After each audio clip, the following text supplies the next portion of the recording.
How many versions of that thing I you wrote got? a lot. 1 through 4. Holy smokes. You have 4 different intro? Mm-hmm. You can't just pick one? They're a little bit different. Okay, I'm ready to go. Welcome to the Violet Hour podcast, where we explore the enigmatic and the ordinary. Each week, we delve into stories that blur the lines between fact and fiction, from unsolved mysteries and paranormal phenomena to the peculiarities of everyday life. Join us as we journey into the twilight, where the veil between worlds is thin and the impossible becomes possible. Whether you're a skeptic or a believer, there's always something to discover in the Violet Hour. So sit back and relax and let us guide you through the shadows as we uncover the strange and fascinating secrets of our world. Oh, that's the intro, right? Because we're already recording. And we are live. Okay, that was a trick. Okay, fine. That's who we are. Hi, I'm Nicole. Hi, I'm Dennis. Married to the nerd. Hi, nerds. Okay, I am definitely a nerd, and he's married to one. So tonight, gosh, my face is so red right now. I'm embarrassed. Okay, so on today's episode, which is really like nighttime for us, we're gonna explore the concept of the witching hour. We better finish before the witching hour. Got a few hours. What? The witching hour is a term that has been used for centuries to refer to the period of night believed to be a time of increased supernatural activity. So in this episode, we're going to delve into what the witching hour actually means, its origins, and people's various beliefs.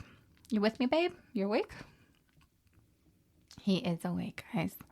So the timing of the witching hour itself can vary based on cultural or religious beliefs, but typically it's the hours between 3 and 4 or midnight and 3 a.m. So let's dive into like what is actually the witching hour. So some people think it's when ghosts and other supernatural entities are more likely to appear. Others believe it's a time when the power of magic and manifestation is at its strongest. And some even think it's a time when certain people are more susceptible to possession by malevolent spirits. The origins of the witching hour can be traced back to medieval times when people thought witches and other supernatural beings were most active during this time. It was believed that witches would gather together during the witching hour or devil's hour to perform their dark rituals and cast spells. It's believed the absence of prayer between matins, which is a time of prayer which traditionally starts around 1 a.m., and the Lauds prayer, which typically began around dawn, is responsible for the supposed increase in demonic activity during this devil's hour. So you see, back in the day, like during these medieval period times and up until like modern society, I just banged that, like reverberated back, sorry. Catholic monks and nuns, they would go to bed around 7:30 and then they'd wake up about 11:30 in the evening for a brief period of private prayer. Then around 12:15, they'd come together and pray the offices of the matins and lauds for about 2 to 3 hours. And then they'd go back to bed until sunrise at approximately 6:30 a.m., which I totally just read that wrong. Lauds is the morning prayer. Gosh, we're professionals here. Sure, no, we're not, clearly. The period of night when no prayers would be said would be around 3 a.m., hence the devil's hour, because no one was praying. So this idea of the devil's hour was further cemented by the belief that 3 p.m. is a holy time of day, also known as the hour of mercy, because that is the hour that Jesus died. Catholics also have a special prayer called the Divine Mercy Prayer, which was derived from St. Faustina's diary, where she wrote down revelations Jesus gave to her when he called it the hour of great mercy. So like if you don't know who St. Faustina is, she's actually a really cool Catholic saint. She's known as St. Faustina or St. Maria Faustina Kowalska. She was a Polish nun who lived in the early 20th century. She was born in 1905 in Głogowicz, Poland, and grew up in a poor family. So when she was 20, Faustina felt called to religious life, and she joined a congregation of Sisters of Our Lady of Mercy in Warsaw, Poland. She was known for her devotion to the Divine Mercy, and in 1931, she reported that Jesus appeared to her and asked her to spread the message of his Divine Mercy to the world. So she wrote extensively about her experiences and the message of Divine Mercy, including a diary, which was published as The Divine Mercy of My Soul, if you're interested in reading it. There's also like movies about her life you can check out. But she actually, and this is like the cool part, she reported numerous visions and conversations with Jesus. And her writings emphasize the importance of trusting in God and the need for repentance and forgiveness. She died at the age of 33 in 1938, but her writings and message of Divine Mercy have had a profound impact on the Catholic Church, and they continue to inspire people around the world. She was canonized by Pope, who's actually a saint now too, John Paul II in 2000. What's canonized? Oh, canonized is like when... For the non-Catholic. Right, You know? when people actually become an official saint in the Catholic Church.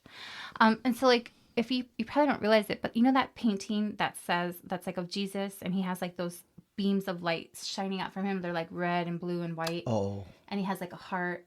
Oh, okay. You know, and he's like pointing. It's not Pink Floyd. No, it's not. And on the bottom it says, "Jesus, I trust in you." That was one of her visions. And so like that painting, which is really like people all over the world, not even Catholics, like, interesting, you know, have that vision of Jesus. So that, I mean, I don't know. I think that's really cool because she, like this little nun from nowhere, Pink Floyd album inspired this major painting that like is like people all over the world who worship Christians. I don't know. I just thought it was cool. Anyway, geeking out. Okay. Nerd alert. Nerd alert. So anyway, back to like the hours. So like, okay, if 3 p.m. is the holiest of hours, then the inverse, which would be 3 a.m., that's like the prime time for evil to like kick things up a notch, right? So like the Catholic Church has never ever ruled definitively that 3 a.m. is the only hour evil does its dirty work. And back in, you know, like back in these days, the medieval times before that, like the Catholic Church was like one of the main religions, right? Like in this period where these superstitions started. So you have to look at it from like the Spanish Inquisition. So like you have to look at it from that lens, okay? And so like, you know, this is medieval times. This is like there wasn't like, you know, Google. Yeah. So like people just these superstitions began and like You mean to tell me we couldn't Google, hey, what's 3 a.m. good or bad? No. So like, you know, spooky hour. But again, like even today, the devil's not like checking his Google Calendar or his Apple Watch. He'd be like, oh, it's 3 a.m. I can get started on being an evil mastermind. Oh, yes, he is. No? Because nothing good happens after midnight. Nothing good. So, You all know that. yes, they do. I think so. I mean, I can tell you from experience. Oh, my God. TMI. TMI. So anyway, Mom, don't listen to this podcast. kids don't listen to this podcast. Kids don't listen to Mom's podcast. So, you know, many people today believe the witching hour is when this veil between the physical and the spiritual worlds is at its thinnest. It's supposed to allow for more accessible communication with spirits and entities from the other side. And that's when, like, the veil is this wispy thing, like, I don't know, gossamer wings, which I'm like, sorry, I've always wanted to say that and write that in a sentence. So, yeah, so, like, it's just like, oh, it's so thin. I can, like, reach out and touch someone, like, from the other side. So, anyway, but not just the Catholic Church or like, you know, superstitious Christians believe in this. Earth-centered systems of belief. You do understand that something from the other side is not always good, right? Right. In That's movies, why it's like the nothing- devil's hour. Well, again, in movies, every time they bring us something from the other side, Stranger Things, it's no bueno. is never a good sign. First of all, you, as the person that's trying to bring that thing from the other side, you are going to get killed. Ghostbusters, I have a lot of references. A lot of movie references. Because they won't I can that. start with the Ghostbusters. No bueno. Who you gonna call? No, You got one of those packs? I'm just saying, no. I have this thing called Dos Patas, running away. I run the other way. I gotcha, babe. They might catch me, but I'll be the last one getting caught. gonna be the one 'Cause following. I'm running. I am running. And I'm running with a rosary and holy water. Full speed, spraying myself with it, with a spray bottle. So, earth-centered systems of belief, which can be like any religion that worships the earth. So think nature or fertility gods or goddesses. Paganism, which is a polytheistic nature-based religion. Animism, which is this worldview that all living entities like plants, animals, and humans possess a spirit. Wicca, which probably most people are probably the most familiar with, has this concept of an earth mother goddess and practices ritual magic. And then you have Druidism, which basically equates divinity with the natural world. And they may believe that the veil between this world and the spiritual one is the thinnest. But with this, it kind of just depends on what individuals' spiritual practices and beliefs are. So, for example, Wiccans who practice magic may choose to work with spiritual energy during the witching hour because of this belief that the veil between the world, the physical world, and the spiritual world is the thinnest. However, these specific practices and rituals that Wiccans may engage in during this time can vary widely among different traditions and individuals. So some Wiccans may use the witching hour for divination or meditation, while others may perform spell work or rituals related to spiritual practices.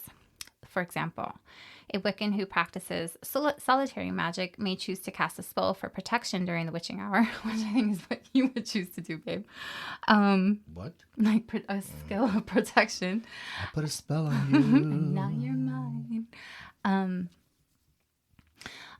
But like a Wiccan, like a coven, may hold a ritual honoring ancestors or connecting with spirit guides. Who the hell wants to be up at 3 a.m. conducting a spell to bring evil upon It doesn't. this I don't think it world? necessarily needs to be evil. I think it could just be trying to reach. Well, some I'm up other... at 3:30 a.m. and I'm not trying to put a spell in my brain. I'm trying to build the energy to get my ass into the gym, and eventually I fail. I fall back to sleep.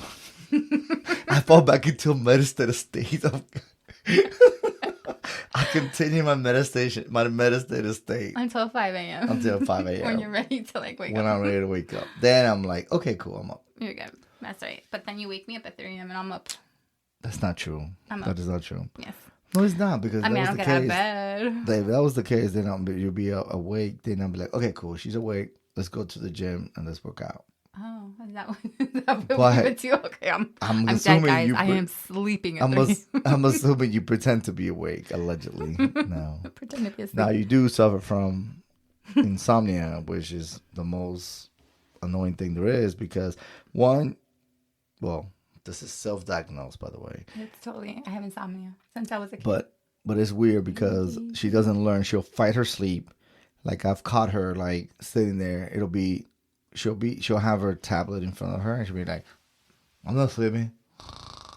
I'm like, I've recorded her before and I showed it to her. And she's like, oh my God, is that me? I was resting my eyes. Yeah. Oh, that's right. Like I do, right? When we conducted the podcast, I'm resting my eyes and I'm using my mouth. Sleeping. No, exactly. I'm not. So anyway, back to the podcast. So individual spiritual practices and beliefs are okay. It's important to note, that's what I want to make sure, that individual spiritual practices and beliefs are unique and there is no correct way to practice Wicca or any other spiritual path. Additionally, while the witching hour may hold spiritual significance for some Wiccans, not all Wiccans may choose to practice during this time, and some may not place any particular importance on it. So Wiccans, please don't come at me, okay? Love you.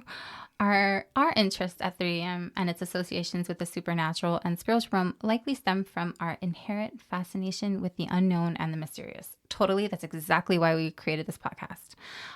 The idea that there is a specific hour during which the veil between our world and the otherworldly realm is at its thinnest is an intriguing concept that has captured imaginations throughout history. So, as you referenced before, babe, popular culture. Like the witching hour has been referenced in countless books and movies and TV shows. But the first time I can really recall learning or hearing about this spooky hour must have been, I think, I'm going to say middle school.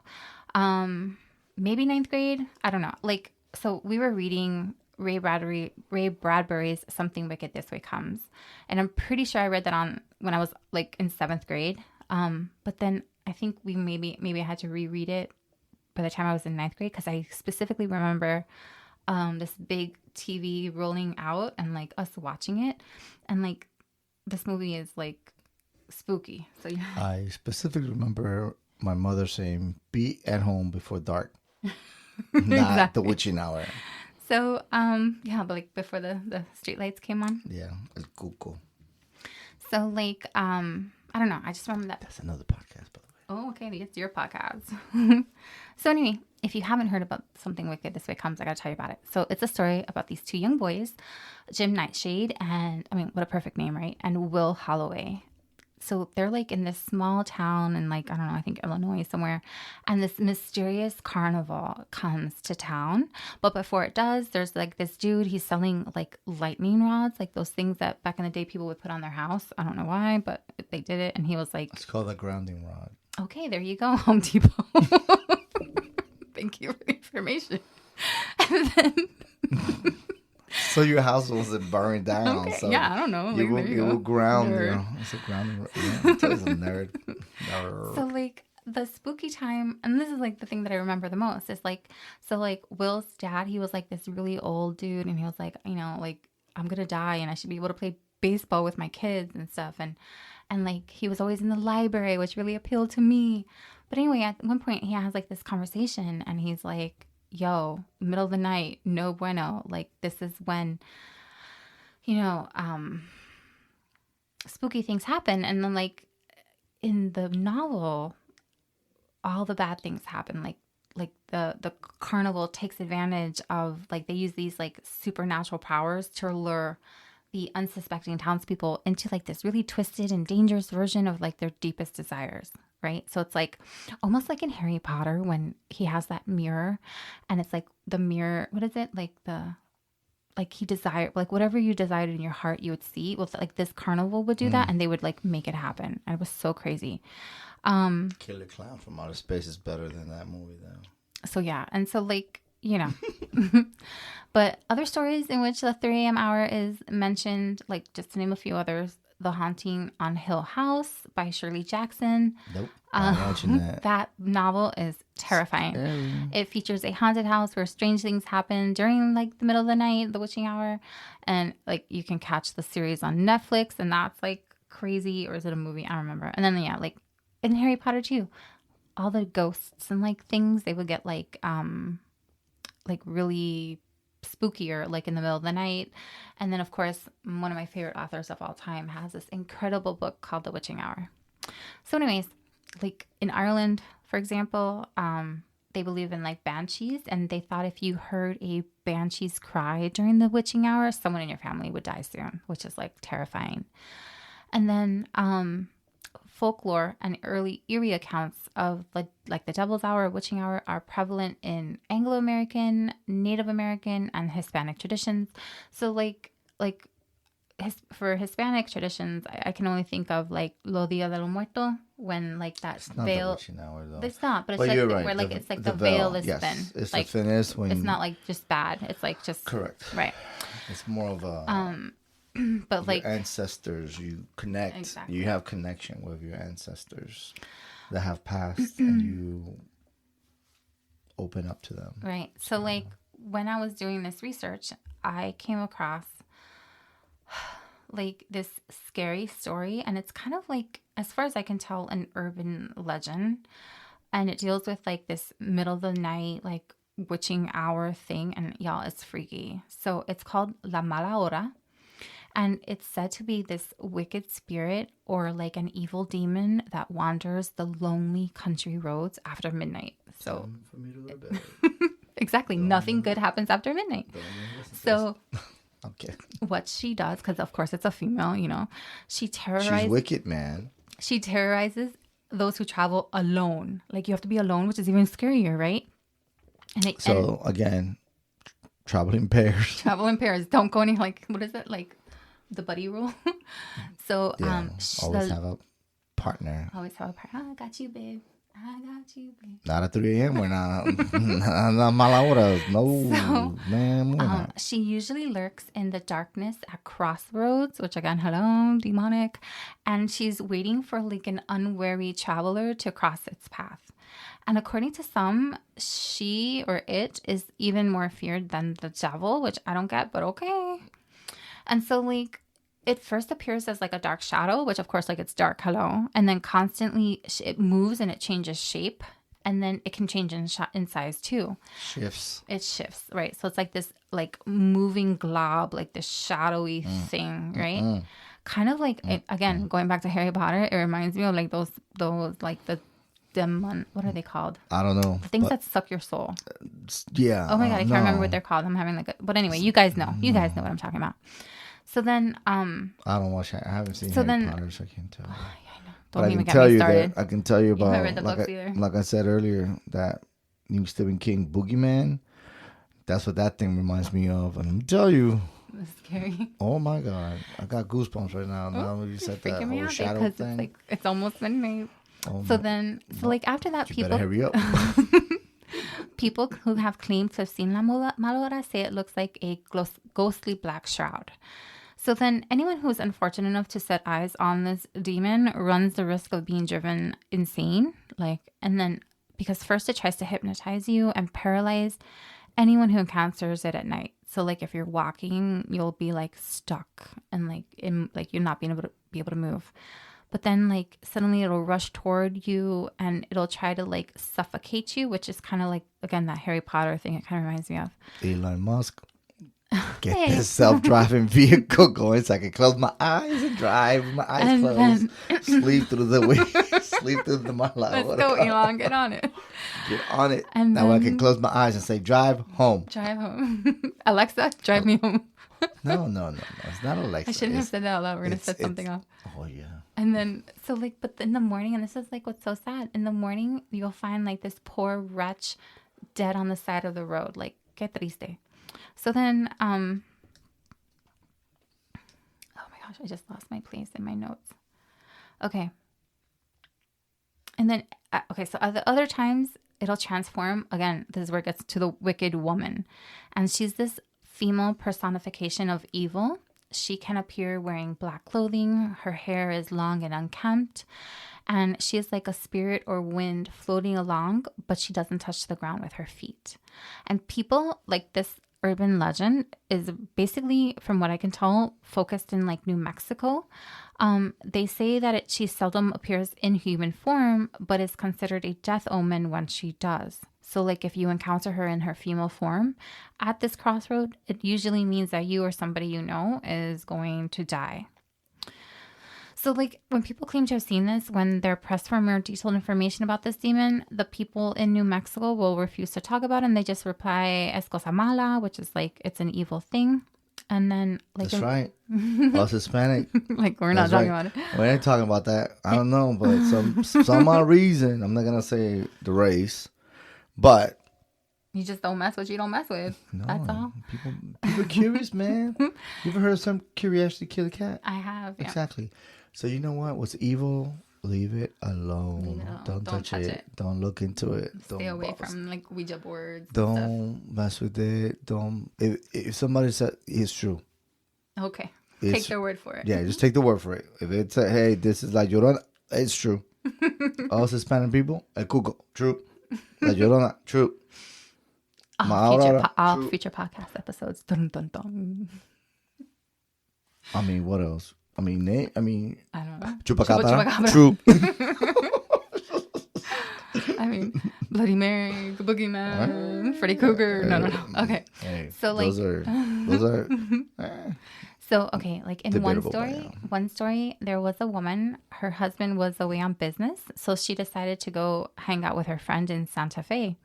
So like just after midnight, she left her house. Which again, why is she leaving so late? And she drove down this lonely, deserted highway. And hello, it's like New Mexico, so it's literally deserted and deserts. And after a while, she approaches a small crossroads when suddenly a dark shape appears in front of her car.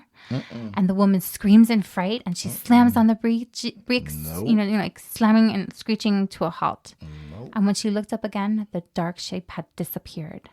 And for a second, the woman breathed a sigh of relief, thinking, okay, like whatever that was, like it was my imagination, right? Then she turns to her right because, you know, like when you get that feeling that like something's looking at you and you're like afraid to look. And so she sees. To her right or her left? To her left, sorry. Yeah, her left. If I'm looking to my right, we got a problem. And like right beside her window, looking at her, was this hideous old lady. Again, old lady, because that's ageism, but whatever. No. And she had this twisted face of a demon and glowing red eyes and short pointed teeth. And I'm like, what is she? So what about if you don't make contact with this thing? Like if you don't look at it. If you know that it's right there, but you just keep driving. I don't know, because then the lady begins clawing at the window, like click, click, click, click, trying to break the glass. So terrified, the woman put her foot on she slammed on the gas and the car like zooms off and the demonic lady runs alongside the car for like several moments, hitting the windows and stuff. And the car speeds up and then the woman looks in the rearview mirror and like she's just growing taller and taller until it was a tree. You know what? Bad on you people for not warning this poor lady not to drive out at night. Whoever her relatives were like, hey, I'm going to go out. No, you should have been like, muchachita, es la mala hora. Don't go out there. Don't go out. But no, they'll tell her. Failed her. Don't go outside with wet hair and no sweater. Oh, shoot. No, that's a different topic. That's a different topic. Te da papera, meaning your neck is going to swell up and you're going to look like a pit bull. That means like, then you got to put this cream on. Hold on, off topic again. Vicks Vapor Rub cures everything. Different topic for a podcast. Mm-hmm. So like when the woman. Mysterious Vapor Rub. When the woman reached her friend's house, she runs inside and locks the door behind her. And the woman explained, what she has seen at these crossroads. And then, the friend gasps in horror. And she says, ay, chica, it must have been la mala hora.